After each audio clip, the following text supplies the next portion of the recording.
Hey, what's up gamers? You got TigerChainsaw here. Today, I'm gonna be reviewing Power Stone 2. Now, the first game was released in 1999 on the Dreamcast, and in my opinion, it's a great game. It does a lot of really cool things, and it's one of my favorite multiplayer games of that entire generation, not just on the Dreamcast. So today, we're gonna take a look at the sequel, Power Stone 2.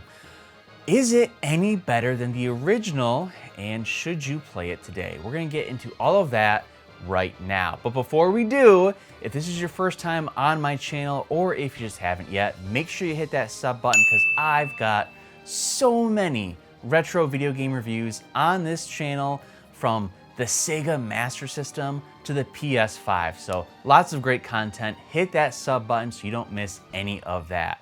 All right, let's get into Power Stone 2 and see if it's any better than the original. After the modest hit that was Power Stone in 1999, Capcom got back to work with its sequel, and in 2000 released Power Stone 2 for the Sega Dreamcast, offering an array of new gameplay, characters, and modes. Would these new additions work in the Arena Fighter, or would the original hold the power? We're going to take a look at all of that, starting with the plot, but be warned, spoilers are ahead.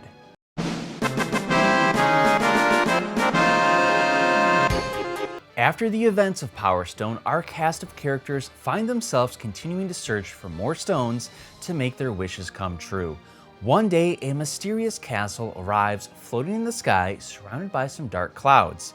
Each of the characters are drawn to it by its source of power. Now, I'm not going to go into detail explaining all of the characters in Power Stone 2 because there's a lot of them, but I will tell you how they each got to the castle and why they're going for that, and there's a couple of new characters that I can show off. Let's start with Edward Falcon, our favorite airplane pilot that was traveling in his plane when a storm overtakes control and sends it crashing into the floating island of the castle. Edward gets out and decides to explore and see if there's any power stones. There's Ayami. After deceiving her master in the first Power Stone by giving him a fake stone, Ayami receives a letter from him summoning her. Worried that he has discovered her secret, she sets out to find the real Power Stone to give to him. Ayami discovers the floating castle and heads towards it in hopes of uncovering a stone. There's this big boy, Gunrock.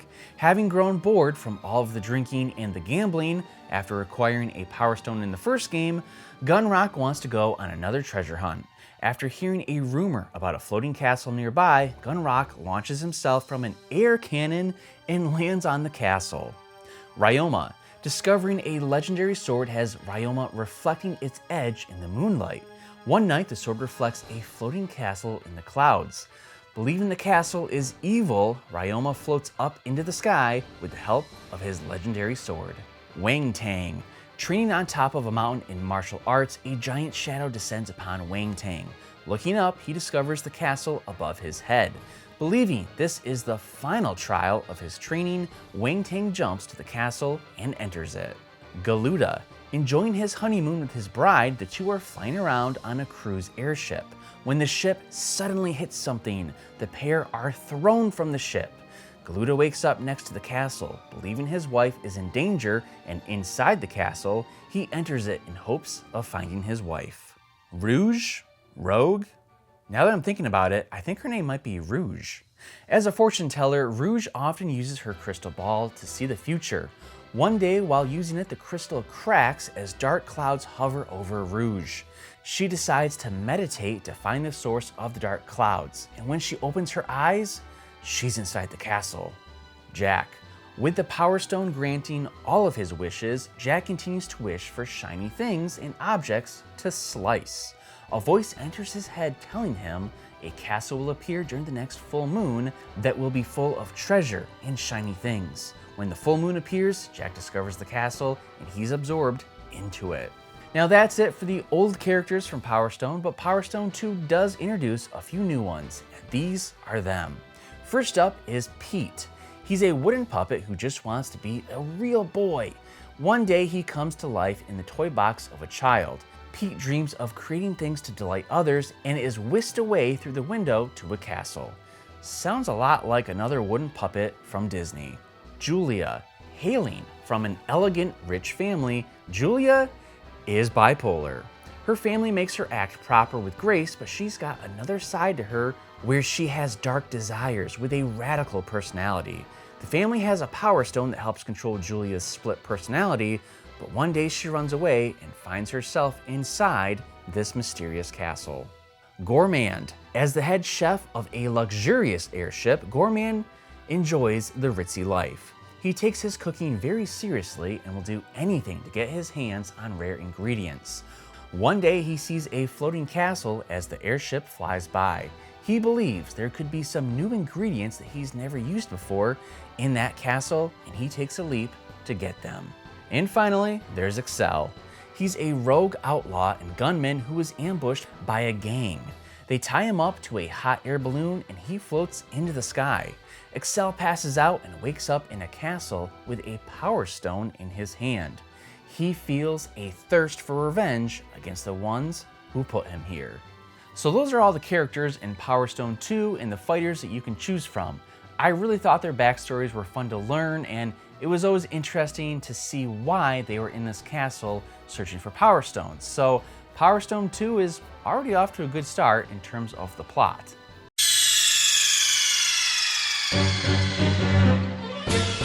As I do these game reviews, it's always fun for me to go through a game library of a console that I'm really not too familiar with. The Dreamcast was one of those consoles that was always on the edge of my visibility. I had one friend that had a Dreamcast and he really didn't play it that much. And so as I've gotten older and I picked up a Dreamcast myself, it's been a ton of fun to go through the library and discover all these games. Now the Dreamcast had a sad ending, but as I've played through some of the library, I discovered that it had quite a few really fun games, and Power Stone 1 was a blast, and I'm happy to say that Power Stone 2 is just as fun, or maybe even better. Let me explain. I was blown away by the leap in gameplay and upgrades during my Power Stone 2 playthrough. In the original Power Stone, that was a great game, you're put into an arena with breakable objects, weapons, and other items to use as you fight another character. You'll fight numerous characters until you fight the final boss. That gameplay is typical of almost every fighting game out there, but Power Stone 2 adds another layer. Aside from more characters to play as, you start with a level selection screen, choosing where you want to start your adventure. After defeating your first opponent, you'll continue to have 2 different paths to choose from. I loved this, and it made me really feel like I was in control of the game. Each level was fun and unique, and after playing them a few times, I knew which ones I liked and which ones I wanted to avoid. Another inclusion in Power Stone 2 is bosses. Now I know that Power Stone 2 had final fights that were extremely tough against Valgus and Kraken, but in Power Stone 2 you will fight a Pharaoh Walker halfway through your adventure, and in the end, a boss named Dr. Erodi.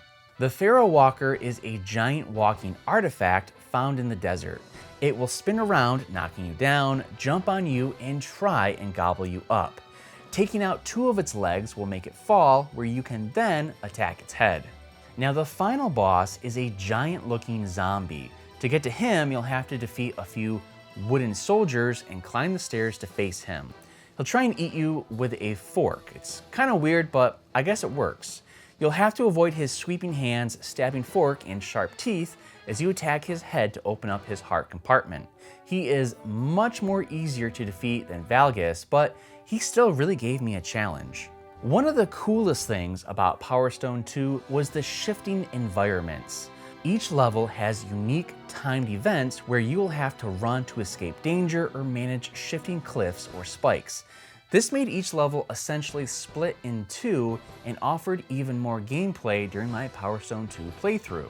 Honestly, I already loved the original Power Stone for just all the chaotic fun that it offered. Power Stone 2 acted like a true sequel, adding more characters, different elements to gameplay with the boss fights, and overall, it's what a sequel should be. A great game that expanded on the first one.